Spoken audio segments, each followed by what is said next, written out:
So that De'Aaron Fox guy is pretty good, huh? The last film room session I had was actually on Fox after what I thought was the best game that he had played of the season so far. However, he has since followed it up with one of the most ridiculous back-to-back performances in NBA history, 60 points on Friday against the Wolves and 49 on Saturday versus Utah, for a total of 109 points in a span of just 27 hours. Not only that, he accounted for over 60% of the team's offense when you factor in points assisted on, creating a total of 150 points for the Kings over this stretch. The numbers are ridiculous, and we can go on and on about the amount of history De'Aaron made this weekend. But for now, let's just go ahead and take a look at how he was able to dominate the way that he did. De'Aaron got going early in that Minnesota game, attacking the drop coverage with his floater game. The Kings actually started 2 bigs in this game, so the spacing wasn't great, but Alex Len is setting this drag screen for Fox on an empty side, so the Wolves aren't gonna ice the screen or force De'Aaron away from the pick. They instead just let him get middle here, and Fox does an excellent job at bursting off the screen and in front of McDaniels. Gobert's in a drop, which usually leaves the floater available, and once Fox feels McDaniels put his arm on his back, you can see De'Aaron go into his shooting motion, looking for a foul, doesn't get it but hits the runner anyways. Same thing here, this time that screen comes from Sabonis, but De'Aaron does such a good job at using his body here. McDaniels tries to shoot around the screen and propel himself back in front of Fox, but Fox fills him, goes into his body, and creates just enough space for him to get this one off. That floater is always a weapon for him. This was later in the game, but it's the same process. He's getting off that screen tight, getting McDaniels behind him, slowing down, then going up knowing Gobert won't commit, and this time draws the foul on McDaniels. With no Gobert in the game this time and a smaller lineup for the Kings, it's gonna be a lot easier for De'Aaron to get to the rim. This little fake pick from Trey Lyles gets Fox going downhill against the retreating Naz Reid. I actually think Fox picks the ball up early here, anticipating a foul. DiVincenzo is on his hip here, and he's one of those guys that always loves to try to get these pokes at the ball from behind, but instead Fox goes right into the chest of Naz, pushes him to the rim, and hangs in the air for this finish. Bottom line is, it's just so easy for Fox to generate paint touches when he wants to. Small ball lineup again, Gobert is guarding Keegan, so he's out on the perimeter in early offense, so it's an easy drive into the paint and getting to his spot. Alexander Walker actually does a great job at decelerating and staying with Fox, but De'Aaron hits the turnaround jumper anyways. And this is really what you want to see out of De'Aaron. Over these 2 games, Fox had a ridiculous 57 total drives according to NBA.com, resulting in 32 shot attempts and 15 free throw attempts. Generating free throws were huge, and it felt like any driving lane Fox saw, he was taking advantage of. And these early offense attacks are always going to be the best time to attack since defenses aren't fully going to be set. There was no settling in Fox's game at all. Naz Reid is on him in a mismatch, so De'Aaron just attacks off the catch. A little jab right and goes left, and Naz is in the dust with no choice but to foul.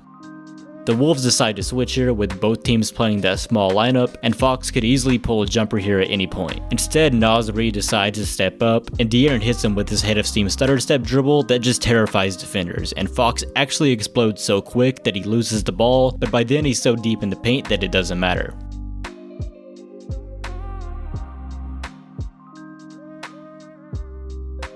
Fox has this incredible ability to attack any amount of space. More early offense work, and he's gonna split his defender in Julius Randle here. So he crosses middle here, then pushes the ball low to protect it from Randle, who's reaching, and just goes right into Alexander Walker, pushing him right back to the basket. But the 4th quarter is when it really turns into De'Aaron Fox time. This time Fox is actually working in a slowed down half-court setting. The Kings go Spain pick and roll here, so Sabonis sets the ball screen for Fox, while Keegan comes from behind and sets a back screen on Gobert. But the Wolves decide to switch this action, so DiVincenzo is protecting the paint now instead of Gobert, and yeah, he's not much of a deterrent. The Kings go to that same action again here, but the Wolves decide that they aren't going to switch that and want Gobert to fight through. But Keegan sets a good screen that puts Gobert behind the play, so Sabonis just kinda shields him off and boxes him out here in what's called a Gortat screen. But just look at this burst from Fox here. That slight pause and hesitation, then just goes 0 to 100 and right by McDaniels. Next time around, the Wolves decide that they've had enough. They just put Gobert in a super drop and leave him at the basket. But a good screen from Sabonis chips McDaniels out of the play, and Fox has the most wide open look from 3 you can ask for. If De'Aaron wasn't in the NBA, he would probably be a defensive back playing on Sundays because he has all the traits that you'd be looking for. He's just reading Ant's eyes here on this baseline out of bounds play. He's staring down Randall the whole time, so when he decides to lob this pass over the top, just look at the break that Fox makes on the ball. But I also love how under control you can see Fox is. Instead of forcing a tougher finish on the run, he jump stops and lands on 2 feet, then goes into Randall for what could have been called an and one. Another incredible read from Fox here, acting as a free safety. He's reading the ball handler, but also Randall again here. Alexander Walker is looking in Randall's direction, and Randall is positioned and looking for an entry pass. So right when he picks up the ball, Fox is off to the races, intercepting the pass and creating a 2-on-1 fast break. This is that Spain action again. The Wolves are ready for it and have Gobert in a really deep drop once again, but that just creates so much space for Fox to get a shot off, and here he takes a couple dribbles and steps right into this midi. Down by 2 with under a minute left, the Kings run this guard screen, having Herter set the pick for Fox and creating a switch, and with Conley overcommitting, Fox gets right into the paint just before Gobert can get over and block his floater. Fox gave it his all in overtime as well. He actually hit a couple ridiculous pull-up threes to keep the Kings alive, but ultimately his 60 wasn't enough to overcome some of the injuries and poor play around him in the Minnesota game. And Saturday night against the Jazz was much of the same for De'Aaron. He made it a point to get into the paint and drive whenever the opportunity presented itself. Here he puts Sexton in jail early, and that strength is real. Another example here of him going right into the much bigger defender in John Collins and pushing him off balance to give him enough space for this little flip shot. The Kings set goes nowhere this time, so they just swing it to Fox and let him create. This is that 5-out lineup, so there's no big naturally at the rim. The dig from Collins actually gets a hand on the ball, but Fox is so strong he just plays and battles through it and gets right to the cup. I'm sure everyone has seen this play by now, but this is just Swipa doing what he does best on the defensive end. But then he actually loses his shoe, has to put his foot back into place, then just flows into his strong attack and watch the defender bounce right off of him.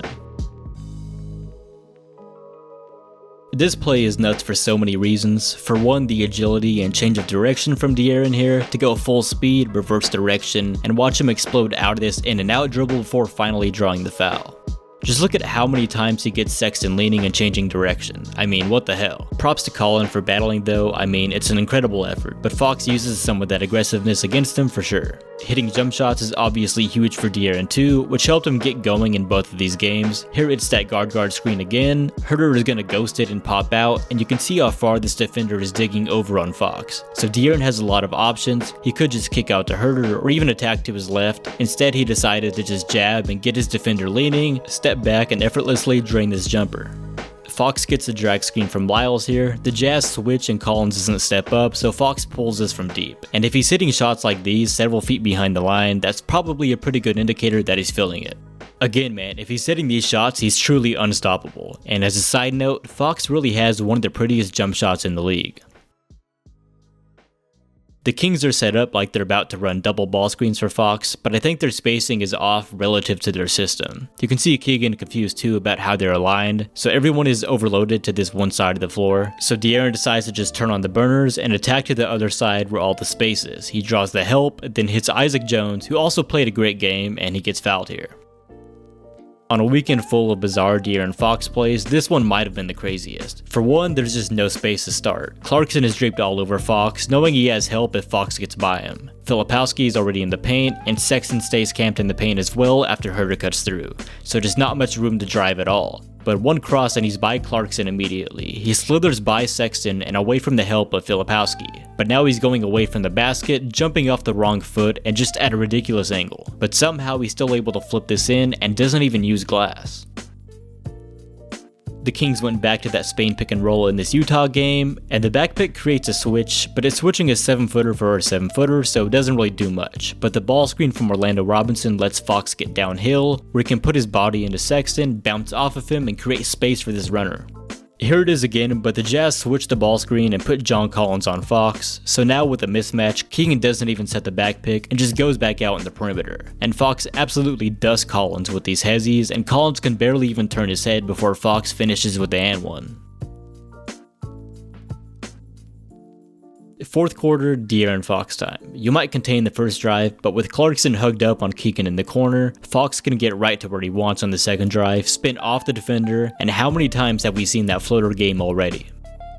On these sideline out of bounds plays, normally Fox will be in the opposite corner to let him attack going to his left. Instead, he comes off to his right on this zoom action, and good luck staying with Fox curling off a pin down. He has all the space in the world and just floats his one in again. Isaac Jones comes up and sets a really good screen here. You can see Fox's defender jump to ice the screen, anticipating a middle ball screen and trying to force Fox away from it. Instead, Jones changes the angle and sets a flat pick instead that creates a ton of space for De'Aaron to attack, and he has an open jumper out of it.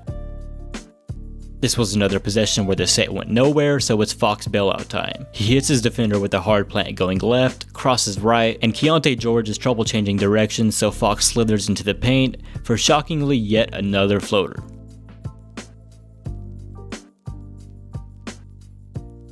De'Aaron's last basket of the game came on the second side, where the Kings put him in the corner and have him come off this handoff to his left. The Jazz switch it and Clarkson jumps out, so Fox can't curl off right to the rim. Instead, he pauses for a moment, then attacks left anyways and uses Clarkson's momentum against him. Maybe a little push off, but it looks like Fox thinks Collins is going to commit to him, so he drops it off to Lyles. But instead, he sits back on Lyles. But thankfully, Fox is still open on the give back, and guess what? It's another floater.